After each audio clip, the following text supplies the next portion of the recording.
오늘은 좀 거꾸로 말이죠. 주보의 제일 마지막 결론을 한번 보실까요? 자, 미리 좀 한번 스케치를 한번 해보시기 바랍니다. 자, 결론 따라오시기 좋겠습니다. 눈앞의 현실 안주, 인간적인 차선책, 이게 이제 부분적인 순종이죠. 이것들은 결국 우리의 신앙을 무너뜨리는 영적 올무가 됩니다. 우리는 환경과 조건을 탓하는 패배주의적 불평을 멈추고 말씀의 도끼를 들어 내 삶의 황무지를 스스로 개척해 나가야 됩니다. 이제부터 현실의 철병거가 주는 두려움에 속지 말고 이미 십자가로 완벽한 승리를 거두신 예수님을 바라보고 이제 핑계를 끝내고 약속의 땅을 실제 누리기 위해 믿음으로 거침없이 전진하는 거룩한 개척자가 됩시다. 제가 왜 이 결론을 먼저 읽었냐면은 문장이 하나하나 끊어보십시다. 끊어보면 이게 오늘의 핵심 포인트가 다 들어가 있어요. 오늘 설교를 들으시면서 거꾸로 여러분들이 핵심 포인트와 함께 여기 질문을 여러분들이 보시기 바랍니다. 미리 말씀드리는데 주보의 질문이 요새 주일, 월, 화, 수, 목, 금, 토 이렇게 나가죠. 문제가 7문제 나갑니다. 그러니까 이게 여러분들 나중에 나눠드릴 거지만 기도 일기를 위한 도우미가 나중에 나갈 거예요. 거기에 대한 문제와 똑같이 똑같지는 않지만 같은 맥락으로 나가는 거예요.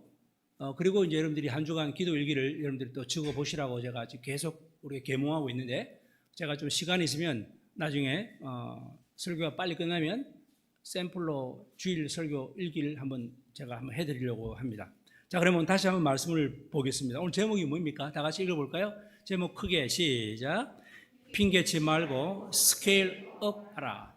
또 이렇게 우리 교인들은 뭐 영어가 좀 많이 나오죠. 스케일 업. 스케일을 멀리 이렇게 바라봐라 이 말입니다. 뭐 하지 말고요, 다 같이? 핑계치 말라. 야, 이게 무슨 핑계가 나오나라는 겁니다. 오늘 본문 16장, 17장 본문은 말이죠. 가나안 중부의 그 가장 비옥한 요충지를 분배받은 요셉 자손. 여러분, 요셉 자손은 두 지파가 있어요. 에브라임과 므낫세 반지파죠. 므낫세 지파인데 뭐 반반 나중에 나눕니다만은 한번 따라합시다. 에브라임과 므낫세 시작. 에브라임과 므낫세 두 사람은 요셉의 아들이에요. 그러니까 요셉 지파는 없고 요셉 지파 대신 아들에게 한 지파씩 기업을 할당했다 이 말입니다. 땅을 분배받았죠. 오늘 이 본문을 읽어보게 되면요, 상당히 그 영적 그 안일함, 자꾸만 미루고 핑계하고 타협을 하다 보니까 영적인 안일함이 이제 드러나는 그런 본문이에요. 이 신앙의 타협 아주 안 좋습니다. 현실과 타협하는 이런 모습들을 우리가 많이 오늘 보게 되는데, 그러다 보면 우리의 신앙에는 재앙이 임한다라는 걸 오늘 본문이 말해주고 있어요.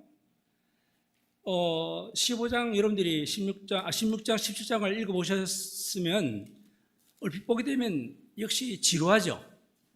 표면적으로는 도시의 경계, 뭐 어떤 확장, 뭐 이런 뭐 정착의 기록 그렇게 보여요. 그죠? 하지만 여기서 우리가 발견해야 되는 것은요, 이렇게 하나님의 풍성한 은혜의 약속을 받고서도 전혀 그 은혜를 누리지 못하는 우리 오늘날 현대인들의 우리들의 모습, 여러분 한번 잘 판단해 보세요. 하나님의 약속은 분명히 있거든요. 하나님의 은혜는 분명히 여러분들에게 임했거든요. 근데 중요한 것은 우리가 그것을 제대로 누리지 못한다는 거예요. 그 원인이 뭘까? 오늘 본문에서 한번 찾아봅시다. 지난주 말씀 기억나나요? 자, 지난주일 말씀 한번 여러분들이 유다 지파가 이 성읍을 다 점령했죠. 그 성읍을 다 카운트 다 하게 되면요 122개예요. 저 앉아서 다 카운트 해봤어요. 122개인데 다 그렇게 다 점령한 거예요. 근데 점령했는데 딱 하나 점령 못했죠. 예루살렘 산지는 점령을 못했단 말이에요. 자, 그래서 왜 점령을 못했을까? 우리 지난주 설교 한번 잠깐 복습합시다.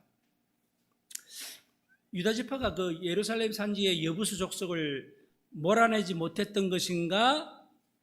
몰아내지 않았던 것인가? I can't냐? 뭐예요? I want냐? I will이네 말입니다. 제목 기억나시죠? 지난주 주일 제목입니다. 그러니까 이게 우리의 오늘날의 문제예요. 무슨 문제냐? 내가 분명히 할 수 있는 일인데, 내가 분명히 할 수 있는 일이고 해야 되는 일인데 자꾸 안 한다 이거예요. 자기 의지가 들어가서 안 하는 거예요. 네, 하나님께서는 하라 했잖아요. 정복하라. 근데 우리의 시선을 보게 되면 너무 어려워, 너무 힘들어. 그래서 안 해버리는 거예요. 그건 자기 의지잖아요. 하나님은 하라고 하셨는데.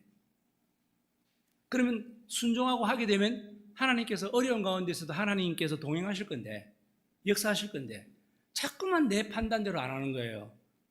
내가 세운 방식대로. 그러니까 이 신앙생활도 내 스타일로 믿는 거예요.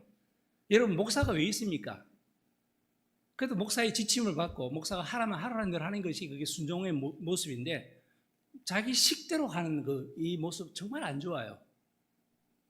오늘 이 본의 아니게 유다 족속이 그런 식으로 함으로 말미암아 결국은 이제 하라는 걸 하지 못해서 그게 하나의 영적 암초가 되는 것을 우리가 지난 시간에 살펴보았습니다. 자, 그럼 오늘 본문은 이어서 유다 지파에 이어서 1절부터 한번 볼까요? 자, 1절, 2절, 3절, 4절 한번 쭉 보세요. 요셉 자손이 제비 뽑았습니다. 그래서 뭐 여리고샘 동쪽, 여리고 곁 요단 광야로 들어가서 뭐 베델 산지로 올라가고, 베델에서부터 루스로 나가고, 뭐 아렉 족속의 경계를 지나고, 3절에 서쪽으로 내려가서 어떻게 되고, 4절 다 같이 읽어봐요. 다 같이 4절 시작. 여호와의 자손 므낫세와 에브라임이 므낫세와 에브라임이 그들의 기업을 받았더라라고 되어 있어요. 우리 일단 그냥 좀 여러분들 머릿속에 입체적으로 하기 위해서 한번 우리 12지파 기업의 지도 있으면 한번 좀 올려볼까요? 우리 12지파 우리 지난번 보았습니다. 이거 한번 보십시다. 여기 잠깐 좀 약간 쉬운 지도를 여러분들이 택했는데, 여기 보세요. 자, 므낫세 있죠? 보입니까? 그리고 여기 에브라임 보입니까? 예. 지난주에 우리가 유다 지파를 했잖아요. 유다 지파 하는데 유다 지파의 부분적인 땅은 누구에게 줬다?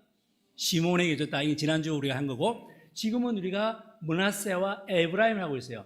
근데 한 가지 여러분들 주의해야 될 것은 므낫세 지파가 두 개예요.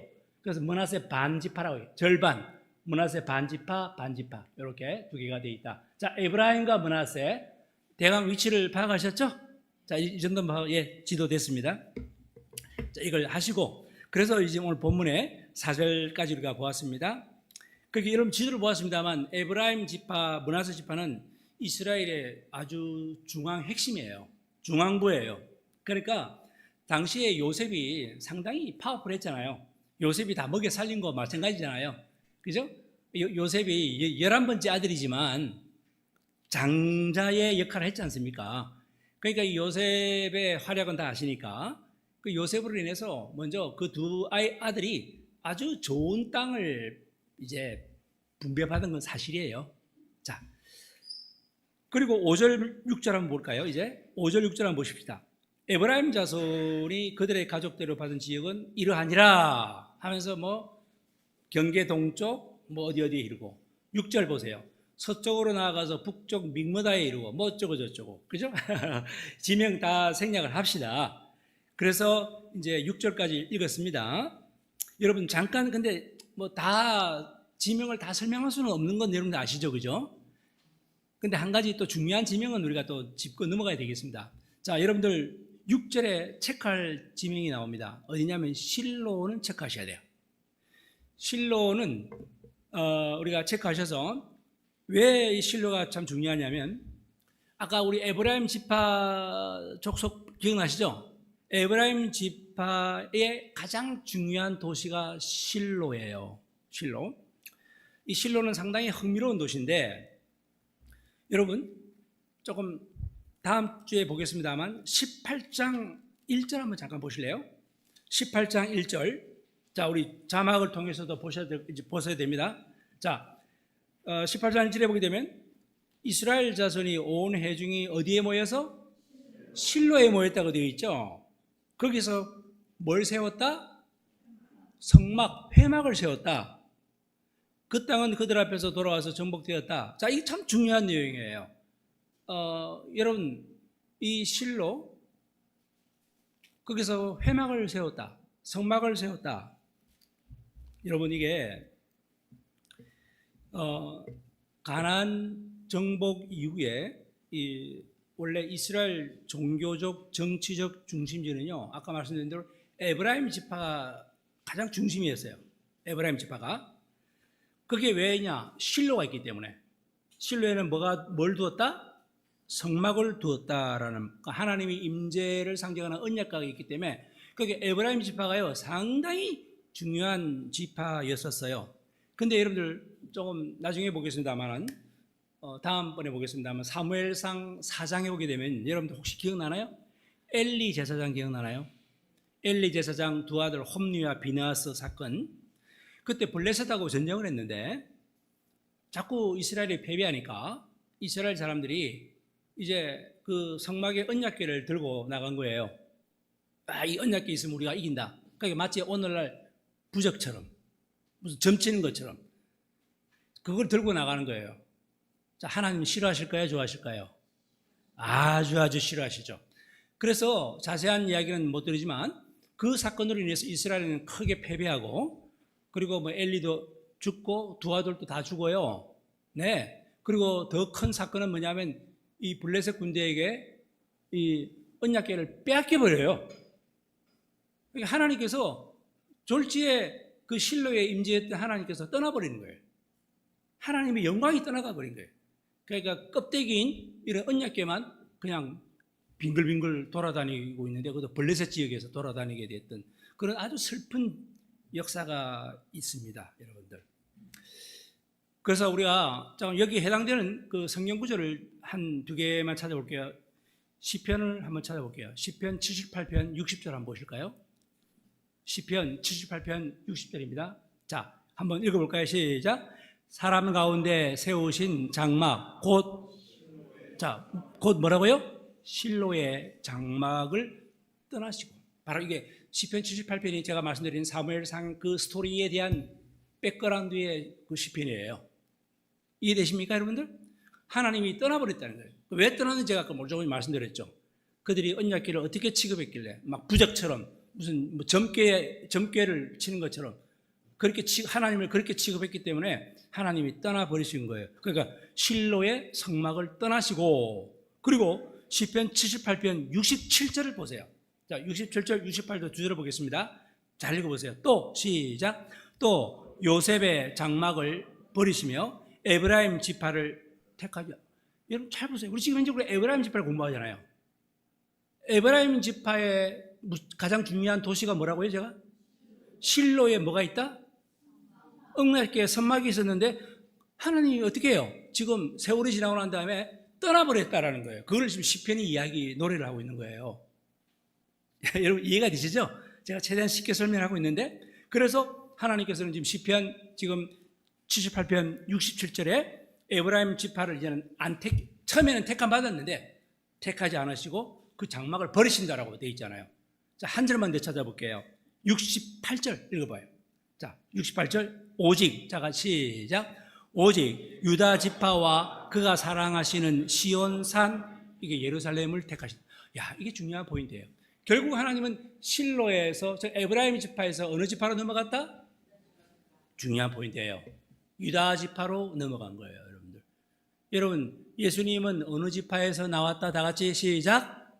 유다 지파에서 나왔어요, 하나님. 참 이게 성경은 너무나도 맞추면 기가 막혀요, 이게. 지금 유다 지파, 그가 사랑하시는 시온산이 결국은 이게 예루살렘을 택하는 거죠. 지금 아직까지 오늘 본문에는 예루살렘이 정복되지 않았습니다만 나중에 다윗이 예루살렘을 점령하잖아요. 그죠? 그래서 그 성을 이름을 뭐라고 한다? 다윗성이라고도 우리 이야기도 하고 예루살렘 성이라고도 이야기하고, 자, 이렇게 해서 성경을 여러분들이 좀 확장해 가면 좋겠습니다. 자, 그래서 여러분들 이제 이 지파 간의 이 상황 속에서 역사적인 걸 내가 실로를 가지고 여러분들에게 좀 긴 설명을 드렸습니다. 예. 왜 실로가 버림받았는지 제가 말씀을 드렸습니다. 에브라임 아주 정말 여러분 또 한 가지 그럼 저거 잠깐 퀴즈. 여호수아가 어느 지파 출신일까요? 아는 사람? 성경을 잘 읽으면 알 건데 에브라임 지파예요. 여러분들. 놀라지 않습니까? 에브라임이 그 정도로 이렇게 참 출중한 그런 지파인데 지금까지 에브라임, 그러니까 여러분들이 나중에 남과 북이 갈릴 때 가장 북쪽에 가장 중요한 도시가 어느 쪽 지파겠어요? 당연히 에브라임 지파죠, 여러분들. 자, 뭐 그건 너무 확장된 이야기니까 여러분들 혼란 일으키니까 이 정도로 넘어가겠습니다. 자, 하나님은 결국은 어느 지파를 선택했다? 유다 지파. 그죠? 시온산, 예루살렘산, 다윗성을 선택을 했다라는 거죠. 그래서 이것이 결국은 이제 에브라임에 있는 실로에서 즉 유다의 예루살렘으로 다시 한번 에브라임의 실로에서 유다의 예루살렘으로 이렇게만 기억하면 될 거예요. 그렇게 바뀌었다. 자, 한번 따라 할까요? 자, 시작. 에브라임의 실로에서 유다의 예루살렘으로. 오케이. 이렇게만 하면 제가 지금까지 말씀드린 게 딱 정리가 될 거예요. 하나님은 이렇게 바꾸셨다라는 거예요. 선택하셨다. 자, 제가 실로에 대해서 긴 설명 참고가 될 것 같습니다. 7절부터 볼까요, 이제? 7절. 야노아에서부터 아다롯과 나아라로 내려가서 여리고를 만나서 요단으로 나가고 8절. 답부와 서쪽 쭉쭉 내려가고 9절. 자, 므낫세 자손의 기업 중에서 에브라임 자손을 위하여 구분한 모든 성읍과 그 마을도 있더라. 중요한 것은 10절이에요. 오늘 주보에도 나왔죠? 자, 우리 10절 한번 다시 한번 읽어봅시다. 시작. 그들이 게셀에 거주하는 가나안 족속을 쫓아내지 아니하였으므로 가나안 족속이 오늘까지 에브라임 가운데 거주하여 노역하는 종이 되니라. 지난주에 유다 지파도요, 그 예루살렘의 여부스 족속을 쫓아내지 않아가지고 우리가 그 이슈를 다루지 않았습니까? 오늘 또 이게 비슷한 내용이 떠나오네요. 그래서 10절이 바로 비슷한 내용입니다. 게셀, 이 에브라임 족속이 말이죠. 이 요셉의 아들 에브라임 지파의 족속이 그 게셀을 쫓아내지 않았단 말이에요. 이들도 거인족입니다. 이들도 상당히 점령하기 힘든 아주 상당히 사나운 그런 족속들인데 그들을 쫓아내지 아니했다. 결국은 그래서 어떻게 됐다? 오늘날까지 에브라임의 종이 되었다 이 말입니다. 그러니까 절충이 일어난 거죠, 여러분들. 제가 좀 설명드리겠습니다. 야, 저 게셀을 저 지역 사람들 쫓아내려고 하니까 되게 힘들거든요. 근데 다른 건 다 점령했어요. 에이, 저 게셀 그냥 내버려 두자. 야, 저 사람들 힘도 세겠다. 그냥 우리 종으로 노예로 삼아서 아주 험한 일, 장작 패고 물기로 오고 말이야. 그런 걸 시키면 뭐 우리 얼마나 편하게 지내겠냐. 또 이런 식의 또 이게 타협이 들어간 거예요, 여러분들. 이거 하나님은 그들을 쫓아내라고 했습니까? 이렇게 타협하라고 했습니까? 분명히 그렇게 했거든요. 쫓아내라고 했거든요. 그러니까 그렇게 하지 않은 것은 결국은 뭐예요? 부분적인 순종이죠. 이걸 제가 늘 잘 쓰는 표현이지만 타협이죠, 타협. 신앙적 타협입니다. 이게 정말 잘못된 길로 가는 전형적인 모습이에요. 우리 신앙생활 잘하다가도 딴 길로 가는 이 전형적인 모습이 타협의 모습이에요. 하나님의 명령을 철저히 수행하는 것보다도 가나안족들을 자기들의 경제적 이익수단으로 편리성으로 삼는. 그래서 결국은 뭐가 됩니까? 나중에 이스라엘 정체성이 흔들리고 영적 오염이 되는 참 무서운 일들이 일어나죠. 여러분, 질문 하나 할게요. 자, 우리가 지금 하나님께서는 왜 지난주도 그렇고 오늘도 그렇고 가나안족들은 왜 철저히 다 몰아내라고 했을까? 우리 지난주도 이런 질문 하지 않았습니까? 오늘 한번 또 해봅시다. 여러분들 한번 답을 한번 내려보세요. 왜 이 가나안 땅 주민들은 왜 그렇게 철저히 몰아내라고 왜 하나님은 말씀하셨을까? 답은 간단해요. 왜겠습니까? 그들이 믿고 있는 뭐죠? 우상숭배. 네. 그 우상숭배의 풍토가 조금이라도 묻어서 들어오게 되면은 이게 오염이 되는 거예요, 영적으로. 그러니까 안 그래도 참 필요하다. 전쟁 동안 전쟁만 필요하고 또 정복의 난이도가 있어요. 그런 걸로 인해서 그냥 그들하고 적당히 좀 타협하고 살자. 그러니까 공존을 선택한 거예요. 공존을 선택하다 보니까 자연히 그들이 믿는 우상 숭배가 이게 서서히 들어올까요? 안 들어올까요? 자연히 들어오게 돼 있어요. 그러니까 영적 독초의 씨앗이 되는 거예요, 이게 여러분들. 여러분 이거 그냥 역사적인 사건들만 듣지 말고 여러분들의 삶에 그런 게 없는가 한번 돌아보셔야 된다 이겁니다. 여러분들 삶에 이게 자꾸 이런 이 세상과 타협하는 게 없는가 한번 보셔야 되는 거예요. 하나님은 분명히 다 전멸하라 그랬거든요. 하나님이 분명히 하라 한 그런 율법의 말씀을 내가 내 식대로 생각해서 안 하고 있는 거 그거 생각하셔야 된다 이 말입니다. 그게 지금은 아무렇지도 않은 것 같지만요, 이게 독초의 씨앗이 된다니까요. 잘합니다 그게. 자, 이스라엘 백성들은 하나님을 예배해야 돼. 내가 원할 때, 내가 원하는 장소에서, 내가 원하는 방식대로. 그건 아주 잘못된 영적 주관주의죠. 잘못된 영적 주관주의, 자기 주관대로. 뭐 이렇게 하면 되지 뭐 이런 식으로 하는 거. 에브라임 지파가, 오늘 본문에 나오는 에브라임 지파가 자기들의 편의에 맞춰서, 에브라임 지파가 자기들의 편리에 맞춰서 여러분들 가난한 사람들을 이렇게 삼은 것은요, 노예로 삼은 것은 자기 중심적인 신앙관의 연장선에 있다는 걸 꼭 명심하게 되기 바랍니다. 그러니까 여러분들 오늘 우리에게 적용해 봅시다. 제가 이 말씀을 묵상을 쭉 해볼 때 우리 성도가 하나님의 기준을 자꾸만 아전인수로 해석해서, 그죠? 아전인수로 해석해서 그냥 뭐 나한테만 뭐 이런 식으로 적용하는 거 있잖아요. 그러니까 부분적 순종, 거기에 만족하는 태도, 이게 참 많거든요. 오늘날 특히 현대인 우리 기독교인들에게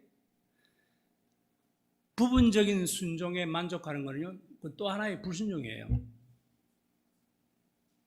참된 예배에 대한 순종, 참된 말씀에 대한 순종, 이거는 하나님의 절대적인 그런 주권을 온전히 인정한다면 우리가 이것을 실천할 수가 있을 거예요. 여러분, 지금 계속 이 중요한 포인트를 지금 말씀을 드렸는데, 왜 가난한 사람들을 완전히 쫓아내지 않았나? 왜 에브라임 지파는 그렇게 결정을 했나? 한 예를 드릴게요. 여러분 그 주변에 혹시 호랑이 새끼, 사자 새끼 아주 어릴 적에 입양을 해서 막 젖먹이, 우유 먹이고 먹이 주면서 그걸 키우는 사람 많이 있어요, 없어요? 보셨나요, 못 보셨나요? 보셨죠? 있습니다. 곰이라든가.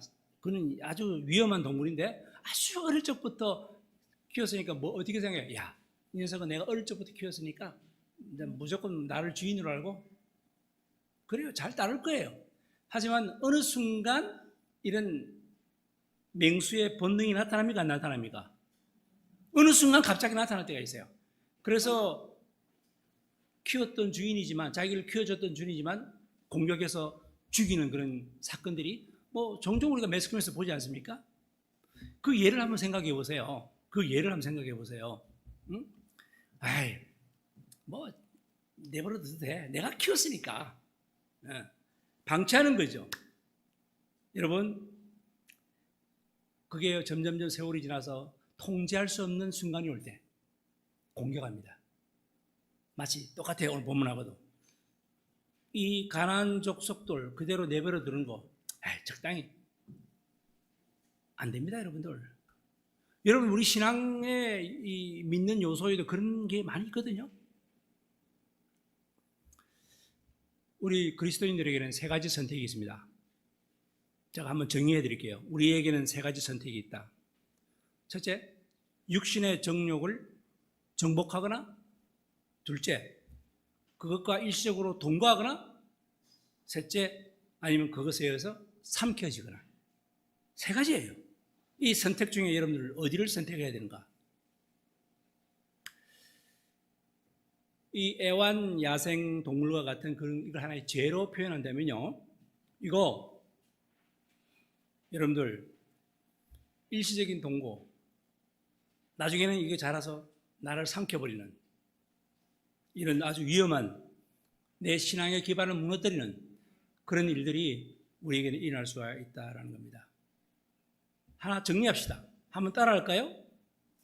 죄는 조련되는 대상이 아니다. 시작. 죄는 조련되는 대상이 아니다. 오직 하나님의 그 성령을 의지해서 죄는 즉각 박멸해야 될 대상이다. 사나운 맹수들은요, 어릴 적부터 빨리 그냥 숲속으로 보내야 되는 거예요. 죄는 아예 처음부터 박멸해야 되는 거예요. 죄는 조련하는 대상이 아닙니다. 조그마한 죄, 이것쯤이야. 조심하십시오, 여러분들. 이게 얼마나 크게 정말 되는지. 자, 이렇게 해서 여러분들 16장 넘어가요. 자, 17장 빨리 한번 진행해 봅시다. 17장, 므낫세 지파가 나옵니다. 그 이제 제비뽑기가 나와요. 므낫세는, 자, 요셉의 두 아들 누구라고 했습니까? 에브라임과 누가요? 므낫세. 이 둘 중에 므낫세가 장자예요. 아시겠죠? 므낫세가 장자입니다. 근데 그 장자의 장자 마길이 나옵니다. 마길은 길르앗의 아버지라. 그는 용사라고 되어 있네요. 길르앗과 바산을 받았다. 이 참 중요한 지명입니다. 2절, 므낫세의 남은 자손을 위하여 그들의 가족들로 제비를 뽑았는데 그들은 곧 아비에셀의 자손과 헬렉의 자손과 쭉쭉 나와요. 아무튼 므낫세, 요셉의 맏아들로 제비를 뽑았습니다. 그 나머지 자손들에게도 다 땅이 다 주어졌다는 이야기가 나와요. 자, 3절 보실래요? 3절. 헤벨의 아들 길르앗의 손자 마길의 증손 므낫세의 현손 슬로보앗. 자, 이게 체크하십시다. 슬로보앗이라는 사람이 나와요. 슬로보앗은 특징이 아들이 없어요. 딸밖에. 딸만 5명이야. 딸부자. 아들은 근데 없네요. 딸 이름이 쭉 나옵니다. 말라, 노아, 호글라, 밀가, 디르사. 네. 4절. 이 딸들이 제사장 엘르아살과 여호수아에게 갑니다. 뭐라고 말합니까? 우리 형제들 중에서 기업을 주라고 하셨다고 하는데, 아니, 우리에게는 지금 아들이 없어요. 우리 딸밖에 없는 거예요. 우리밖에. 그럼 우리는 기업을 받을 수 없는 겁니까? 하고 따지는 거예요. 그래서 5절 맞아봅시다. 5절. 요단 동쪽 길르앗과 바산 외에 므낫세가 10분깃이 돌아갔고, 6절. 므낫세의 여자 자손들이 그의 남자 자손 중에서 기업을 받은 까닭이었으며 길르앗 땅은 므낫세의 남은 자손들에게 속하였더라. 뭐 복잡한 말 넘어가세요, 여러분들. 복잡한 게 읽지 마세요. 저 정도만 읽으면 돼요. 단 여기에 슬로보앗의 5딸을 기억하시기 바랍니다. 이 이야기는요, 필기 민수기 27장에 나와요. 민수기 27장에서 시작되는 이야기입니다. 우리가 앞에 다뤘습니다. 슬로보앗의 딸들. 그들이 모세 앞에, 민수기 27장에 그런 이야기입니다. 모세 앞에 섰을 때 아버지가 돌아가셨어요. 근데 그 집에 아들이 있다 없다? 없단 말이에요. 그럼 우리는 땅 하나도 못 받네? 모세에게 그래서 물어본 거예요. 근데 모세와 제사장 엘르아살이 결정했습니다. 아니다.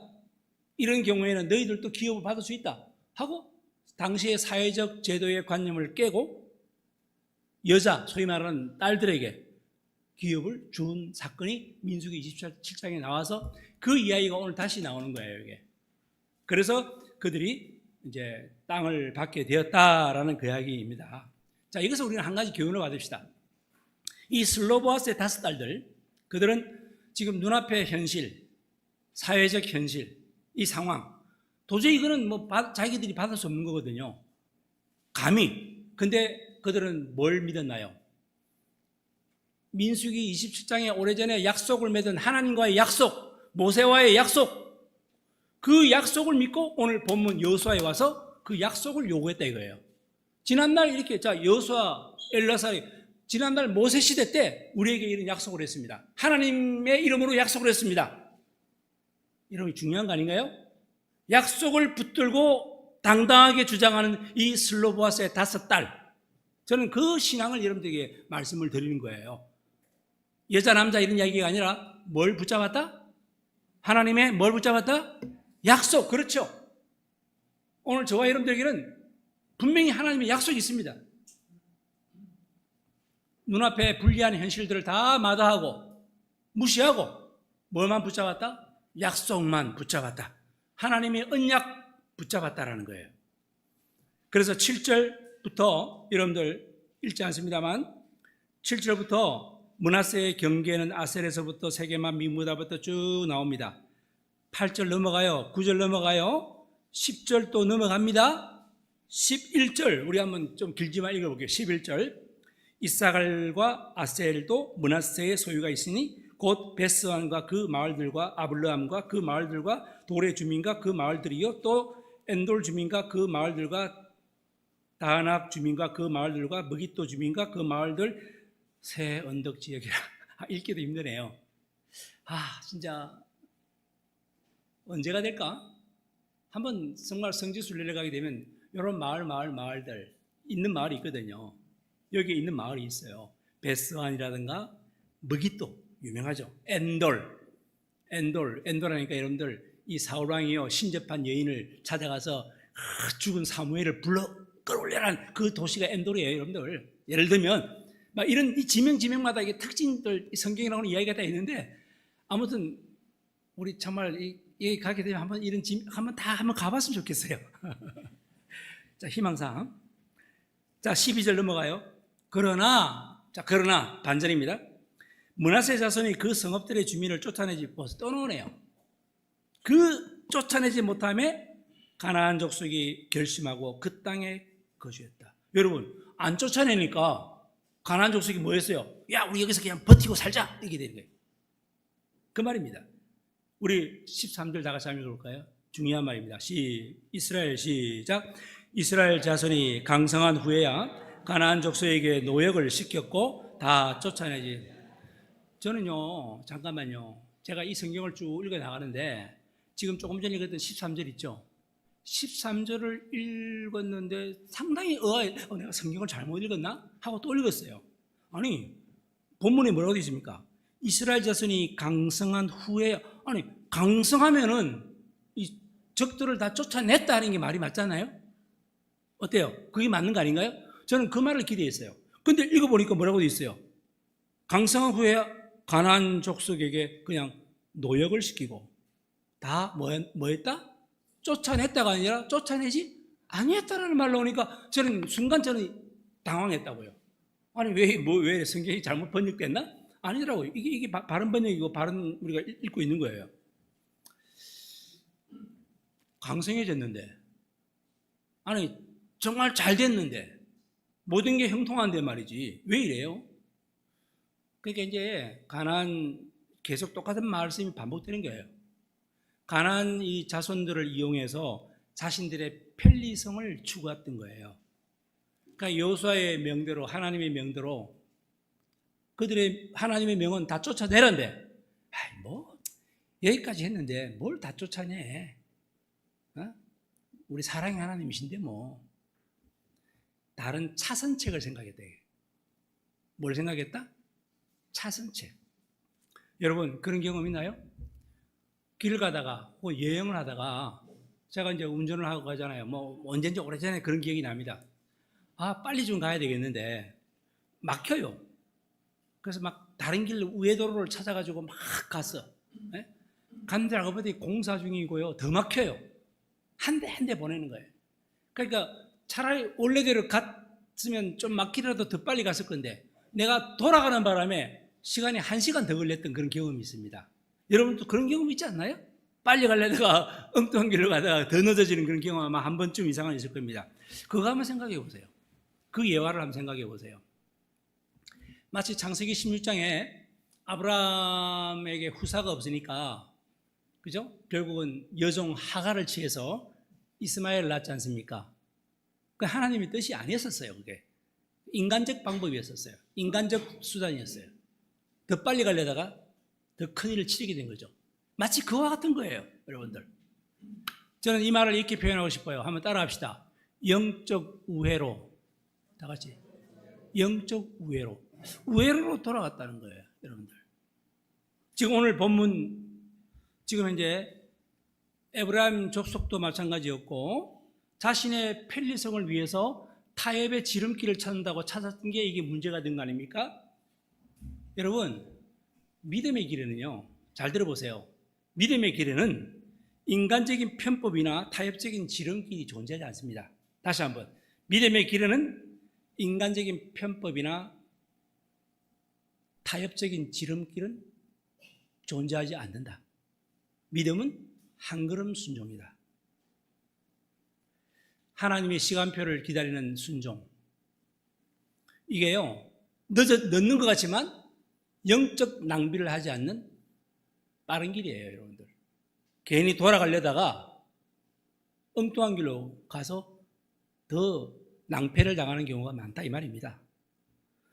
하나님께서는 우리를 향해서 놀라운 계획을 갖고 계시거든요.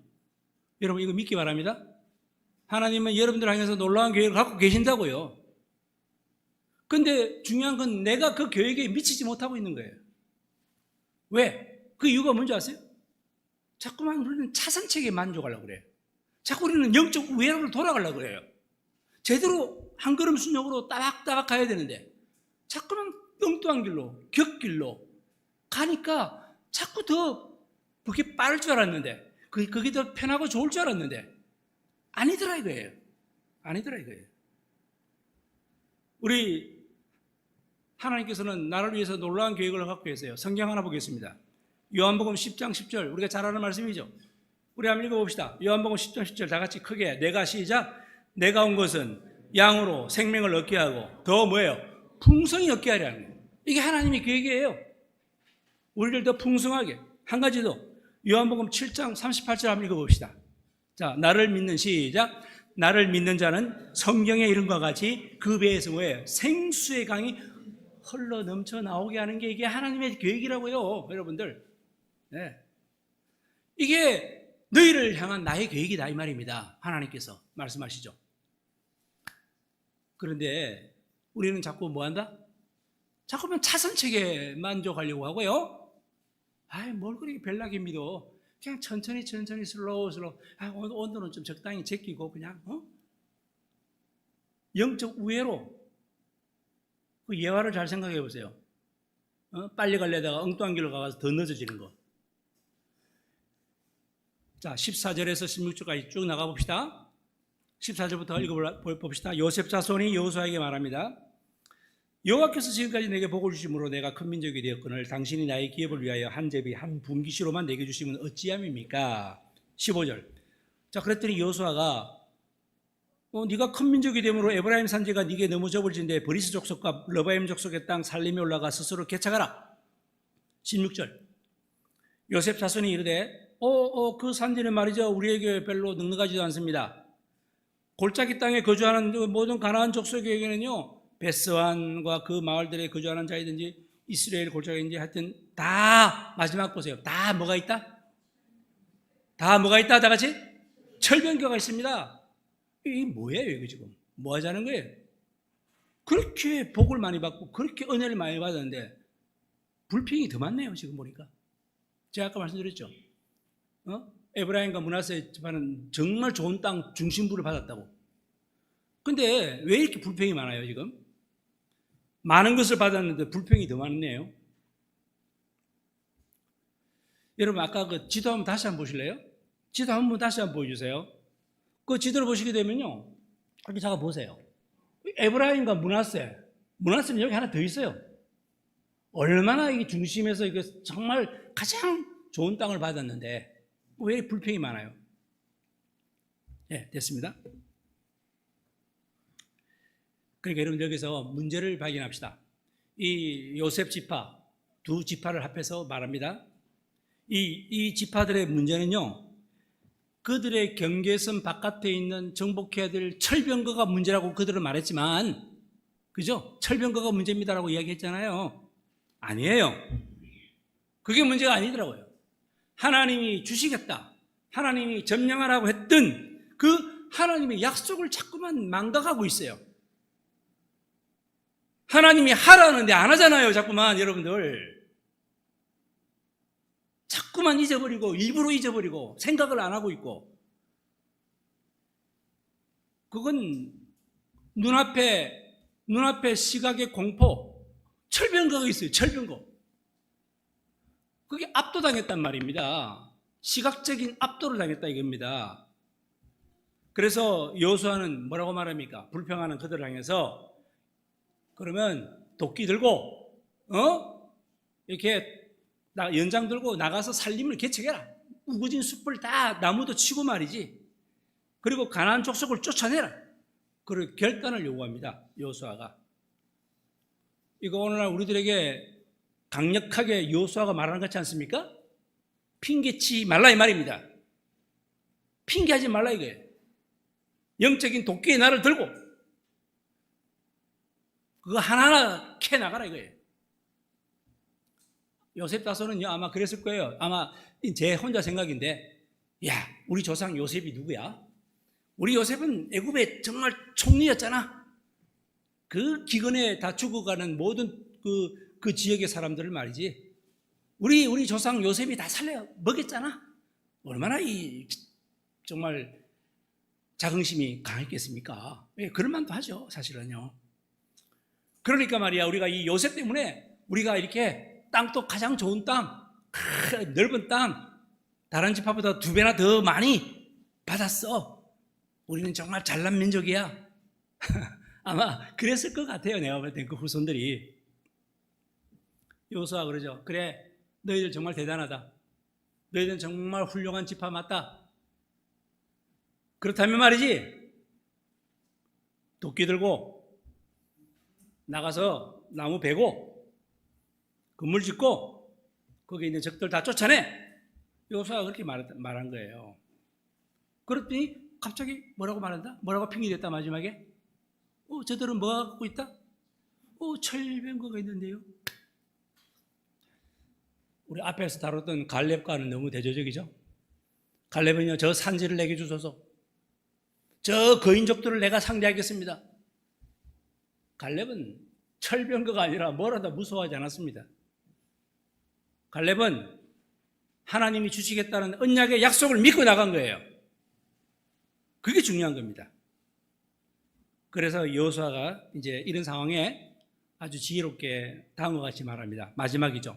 자, 우리 마지막 절 2절입니다. 17절, 18절. 여호수아가 뭐라고 말하는지 보실까요? 자, 17절 읽어봅시다. 자, 시작. 여호수아가 다시 요셉의 족속 곧 에브라임과 므낫세에게 말하여 이르되 너는 큰 민족이요 큰 권능이 있은즉 한 분깃만 가질 것이 아니고 18절 그 산지도 네 것이 되리니 비록 살림이라도 이거 아주 우거진 울창한 그 숲이라 할지라도 네가 뭐하라? 개척하라. 그 끝까지 네 것이 될 거야. 이 하나님의 말씀이라는 거예요. 가나안 족속이 비록 철병거를 가졌고 강할지라도 네가 능히 그를 쫓아낼 수 있을 거야. 여러분, 지금 내가 직면하고 있는 어마어마한 정말 감당 못할 그런 큰 일도 하나님의 약속이 있다면 충분히 이겨낼 수 있을 거야. 여호수아가 얼마나 지혜롭게 말했는지 몰라요, 여러분들. 네? 여러분, 그러니까 하나님의 은혜는 말이죠. 가만히 감나무 감 떨어지지, 입만 벌리는 자에게 그 감이 떨어집니까? 은혜가 그래서는 임하지 않은 거예요. 오늘 여호수아가 뭐라고 있습니까? 도끼 들고 살림을 다 해치내고 적들을 정복하고 물리치고 뭐라도 하라 이거예요. 여러분, 이게 우리의 뭘까요? 기도하고 말씀 보고 정말 예배를 드리면서 전도하고 정말 한 걸음씩 해보라 이거예요. 다 너희들 것이 될 거다 이거예요. 왜 안 하냐 이거예요. 근데 왜 수동적으로 하지 않냐 이거예요. 하라 이거죠. 제가 표현을 이렇게 할게요. 좀 도끼질의 결단. 도끼질의 결단 하라 이거예요 지금. 필요하다 이거예요. 그러면 하나님께서 능력을 주시고 지혜를 주실 거다 이거예요. 여러분, 이런 은혜를 저와 여러분들이 다 받게 되기 바랍니다. 이런 은혜를 받아야 됩니다.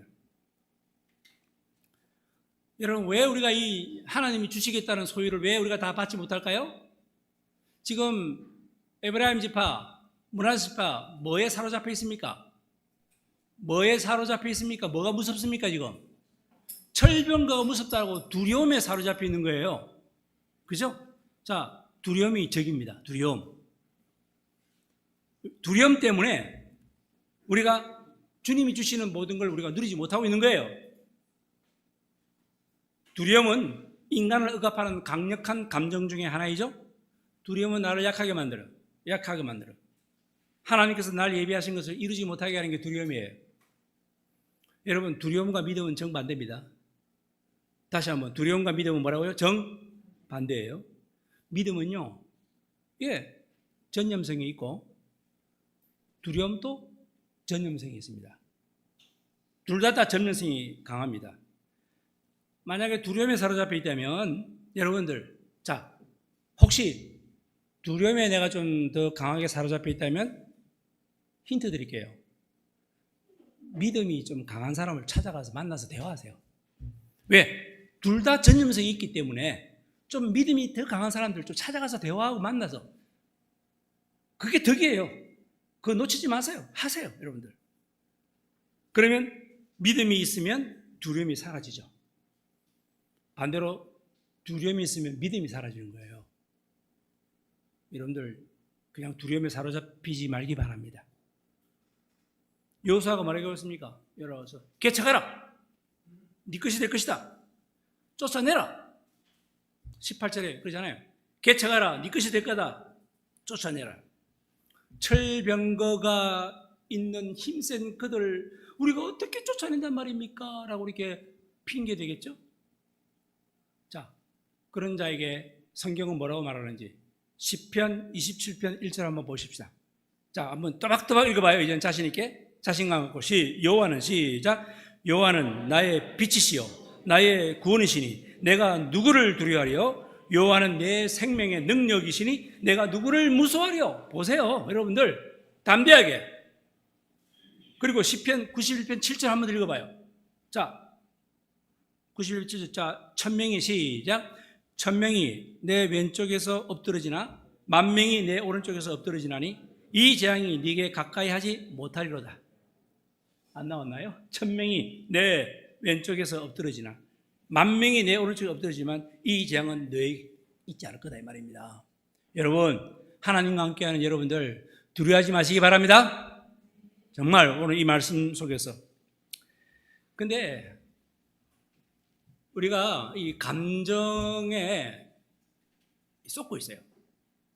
무슨 말이냐면요, 자, 예를 하나 들어드릴게요.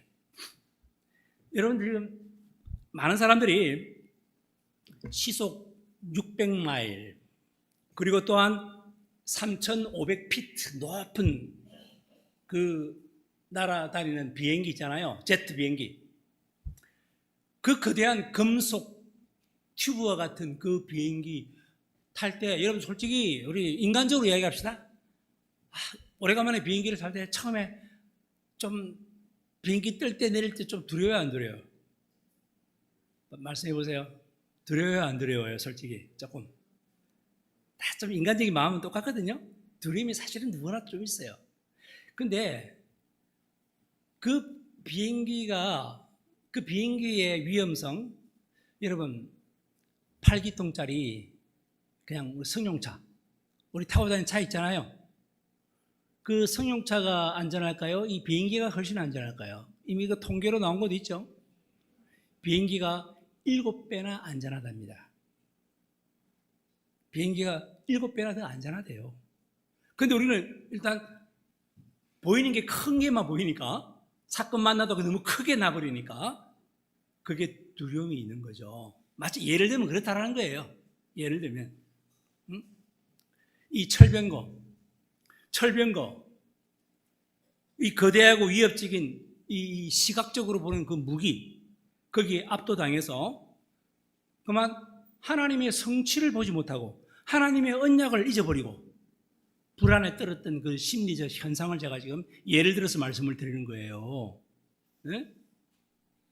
여러분들이 느끼는 불안과 공포 있잖아요. 지금 우리가 평소에 느끼는 이 불안과 공포, 그게 여러분들 이게 왜곡되어 있다는 거 아셔야 됩니다. 이게 사탄이 왜곡한 거예요. 그 불안과 공포 없을 수는 없지만 그러나 하나님의 약속을 신뢰하는 이 믿음을 가져보세요. 이게 훨씬 더 큽니다. 우리가 불안과 공포가 없을 수는 없지만 하나님을 의뢰하는 그 신뢰와 약속을 믿는 그 믿음은 이 불안과 공포를 충분히 컨트롤할 수 있는 그런 믿음의 파워, 더 강하다 이 말입니다. 제 말은. 네. 그래서 우주를 주관하시는 하나님의 손길 안에 거하는 것이 세상에서 가장 안전한 것이다라는 걸 여러분들이 말씀드린 거예요. 네? 왜 불안해 벌벌 떱니까? 얼마든지. 여러분, 우리는 이 시간에 저와 여러분들은 믿음의 경주를 달리고 있어요. 그죠? 예. 제가 분명히 말씀드립니다. 다시 한번 여러분들 운동화 끈을 다시 한번 단단히 메고 다시 트랙으로 돌아오세요. 여러분들이 어떤 상황에 처해도 상관없습니다. 다시 내 나름대로의 운동화 끈을 메고 그 트랙으로 들어와서 계속 전진해 나갑시다. 그냥 영적으로 나태하게 무기력하게 아유 내가 뭐 하겠어 이러지 말고요. 비록 그들이 철빈거를 갖고 있고 강할지라도 주님은 분명히 뭐라고 말씀하셨습니까? 쫓아나라고 했습니까? 말라고 했습니까? 쫓아내라고 했단 말이에요. 그 약속의 말씀 믿고 붙잡고 나가자 이 말입니다. 제 말은. 네. 자, 우리 말씀은 이렇게 해서 우리가 마무리가 될 것 같습니다. 이스라엘의 이 정복 전쟁은 언제나 군대의 숫자나 무기의 우수성이 아닌 오직 여호와의 손에 달려 있다는 걸 아셔야 됩니다. 우리 성경 하나만 찾고 마무리합시다. 골로새서 2장 15절 말씀 우리 한번 같이 한번 읽어보겠습니다. 골로새서 2장 15절. 자, 통치자들과 시작. 통치자들과 권세들을 무력화하여 드러내어 구경거리로 삼으시고 십자가로 그들을 이기셨느니라. 역시 이 십자가의 파워는 그 어떤 세상 막강한 통치자, 권세자나 모든 걸 다 무력화시키는 이 십자가의 은혜 역시 우리에게 동일하게 지금 적용됩니다. 지금 내가 마주하고 있는 인류가 마주하고 있는 무시무시한 철병거가 있다 할지라도 즉 죄와 사망의 권세가 있다 할지라도 예수 그리스도의 십자가의 죽으심과 부활을 통해서 모든 사망과 질병을 다 깨뜨리시는 그런 놀라운 은혜, 이기신 은혜, 이게 바로 저와 여러분들의 것이라는 것을 명심하게 되기 바랍니다. 붙잡으시기 바랍니다, 여러분들. 그래서 여러분들 안주하지 마세요. 매일같이 거친 삶의 거친 삶의 영역이지만 우리가 믿음으로 개척해 나가라는 게 오늘 메시지겠죠. 그리고 두 번째, 불평하지 마세요, 제발. 창조하고 또 정복해 나가는 저와 여러분들이 되시기 바랍니다. 그리고 슬로바스의 딸들을 생각해 보면요, 네, 그 사회적 제도나 주어진 자기 현실 상황에 좌절하지 말고 하나님의 약속을 주장해서 당당하게 나아가는 저와 여러분들이 되기를 바랍니다.